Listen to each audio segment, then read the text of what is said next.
going on, guys? Welcome back to some more Katawa Shoujo. Yay! That's right where we left off. Nice save feature. Look at that ugly man. That ugly freaking man. Alright, so this is right where we left off. I kinda like that. Look at her face. She's like, shit, man. And she's like, bitch, I don't give a fuck. Alright. My body is ready for more talking for hours. I hope. Before any of us can say a thing, Emmy has already bolted away, leaving the hallway eerily quiet. Does that kind of thing happen often around here? Whoop. There are more rules in Yamaku than usual for running in corridors, but that rarely stops Emmy, it seems. I don't remember the voices, I'm sorry. I'll just make them up as I go. That's what I always do. Just make things up as I go, bro. She shakes her head weakly and offers a slight composed smile. I don't think there's anything we can do to stop her, I'm afraid. Shall we be off then? She's British because she's fancy, like just a little bit British though, because it's in Japan, so I don't know. Lily heads off along the hallway and Hanako hurries after her. The route to the room the two use for tea is fairly simple to retrace, being still fresh in my mind from yesterday. Lily and Hanako quickly go about the business of making lunch. Before I can even open my small bag of food, Lily's busying herself with her thermos and tea bags, as Hanako is setting out both their lunchboxes. So is this what you meant by coming here almost every day? Yes, Hanako and I usually have lunch here. It suits both of us, so we ended up using this room regularly. After seeing Hanako's reaction to me over the past couple days, I can understand why that is a boon. That, and Lily being able to get some quiet away from her class as well. That's odd. I take my seat last after Lily's poured tea for us and sits down. Why is she so nervous? The more time I spend with these two girls, the more I think they're a perfect foil to Misha and Shizune. Even without a voice, Shizune is direct and brash, and Misha seems to get along with everyone. On the other hand, Lily is soft-spoken and relaxed, while Hanako seems to be the shyest girl I've ever met. She look at her, she's like, oh my god. So how are you faring in Yamaku, Hisao? You seemed a bit flustered before. Apart from getting lost every now and again, and being crash-tackled outside my classroom, fine, I guess. You looked pretty hurt before. Are you really okay? For a brief moment, I considered telling Hanako and Lily about my condition, but then I hold it back. It's not good English. This is English. I can't tell why, but for some reason I feel uncomfortable talking about it to these relative strangers, even if they have been pretty friendly. Yeah, it's nothing. I was just a bit startled. Look at him looking at her, he's like, girl. Judging from the two girls' expressions, I don't think that they're buying it. But in what I assume is their way of respecting my privacy. They don't press the matter. I guess that is one of the unwritten rules around here. Don't ask.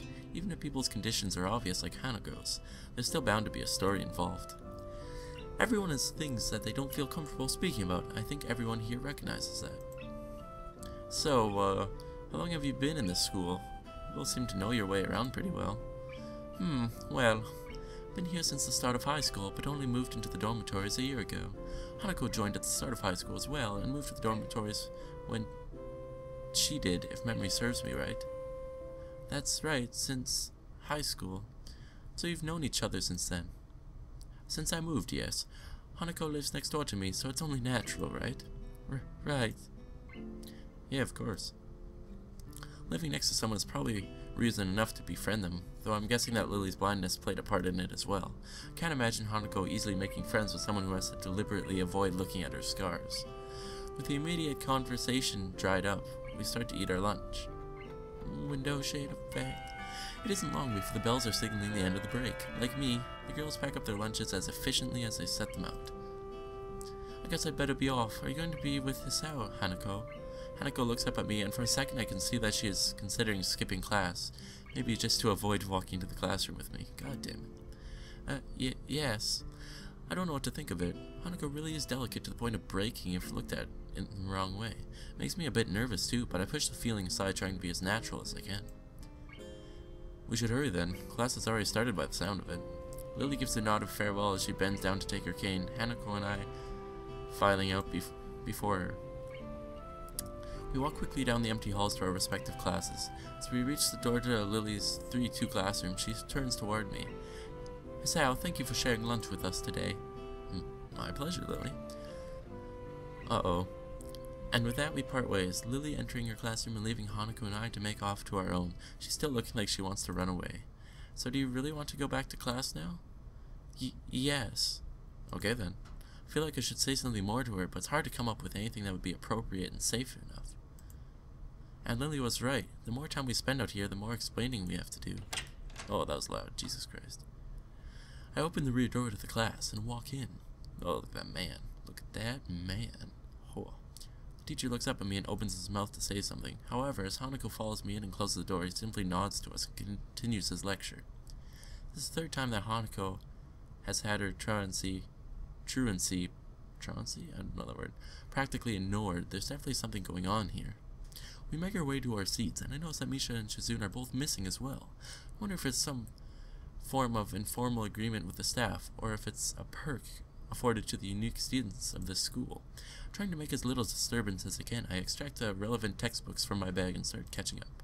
The class goes on quietly. The teacher seems like an okay person despite the weird first impression I got, and the material is relatively interesting.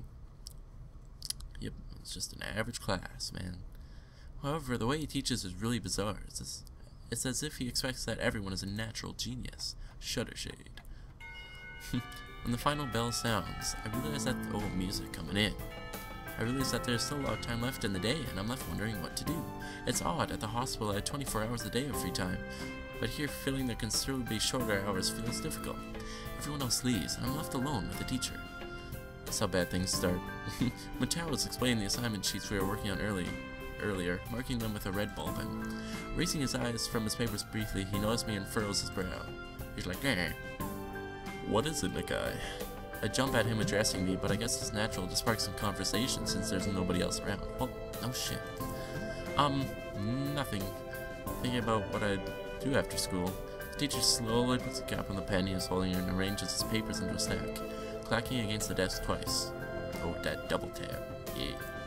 He seems very methodical, and for a brief moment I'm reminded of Shizune, but the teacher is more unhurried and relaxed, much more routine. You have no plans? No, I considered joining a club, but don't know what kind of club would interest me. Go observe a meeting of someone else's club, might pique your interest. I guess. I don't know how to continue from there. Matao looks at me in the way that makes me quickly want to take the words back and avoid a conversation. I can't, so I have to forge ahead. I just don't know how to deal with people, the other students. I'm talking to people and everything, so it's not that I'd be isolated or anything. I just don't know what to think about the disabilities. It feels that I'm being impolite if I pay attention to them, and it's weird to ignore them. Damned if I do, damned if I don't. Yep. That teacher scratches his cheek absent-mindedly, looking very unresponsive. These things are only an issue if you make them one. You can talk normally with someone, even if they're blind or something. Try to look behind the superficial. There's not a single student here who isn't just a normal kid behind whatever they might seem at first glance. He says the same as Yuko did. I know they're right, but it's hard. How can you not consider, for example, Shizune's deafness, when the only way to communicate her is to talk through Misha? Or Hanako, it's not like you can ignore her face. But I'm interrupted by the door of the classroom suddenly slamming open. Teacher!